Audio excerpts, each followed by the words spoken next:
Ma'am Jocelyn, nagkaroon na po ng initial investigation or report ang DepEd tungkol po sa nangyaring insidente doon sa Parañaque High School. Ano pong initial findings nyo? Ah, Nagkaroon na po ng initial incident report at saka yung police report din po. Mhm. Yun na nga po ng ating grade 8 students, um, naka, nasa isang section po sila, ay sinaksak po yung isa nating grade 8 student din po na babae. Um, Pagkatapos po noon ay nakahingi ng saklolo at naidala sa ospital yung biktimang babae, kaya lang po nabawian na po ng buhay. Ang ginawa po ng ating eskwelahan sa pamangunguna ng ating SDS na si SDS Losaria ay um, sinuspindi po muna ang klase right after the incident happened para ang mga bata hindi masyadong maistorbo at magkaroon pa ng kung ano-anong mga abalahin. Sinuspindi din po ang klase kahapon habang ginagawa yung mga preparasyon para matulungan in terms of psychological first aid.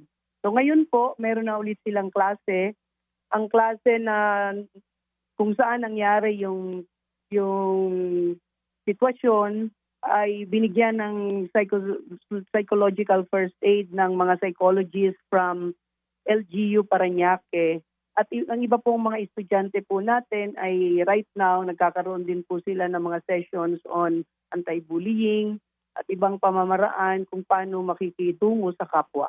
Yun Okay. po yung in a nutshell. Oo, immediate actions na ginawa agad ng DepEd at ng eskwelahan. Kahapon nagkaroon ng class Opo. suspension, nagkaroon na rin po sabi nyo ng counseling services para doon Yes. sa mga bata no na nakakita po dito sa pangyayari. Sa initial findings, ilan pong estudyante ang naka-witness nung pananaksak?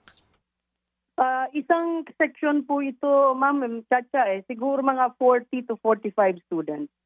Oo. At gusto lang din po naming malaman, sa mga public schools po natin, ano po ba yung security measures na ipinatutupad? Para rin po Ah, masiguro na pagpasok po ng mga bata sa eskwelahan ay safe po kasi syempre mga magulang, ang ine-expect nila pag nasa loob na ng school yung bata, safe na po ang mga bata. E paano po ba yung security measures under DepEd schools?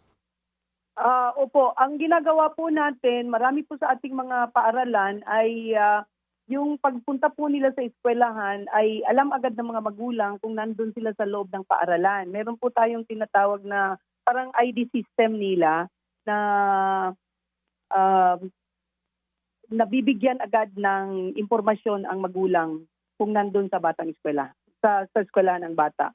Yung i-inspect ng bag, hindi po yun SOP sa mga paaralan. Kaya nga po, ito yung agad-agad na sinabi po natin sa mga paaralan na mag-inspect na ng mga bag ng mga bata papasok sa paaralan o eskwelahan. Ang iba kasi natin yung mga eskwelahan ay kulang naman po ng mga tao na mag-inspect kasi ang sinasabi sa ating DepEd order, dapat duly authorized person.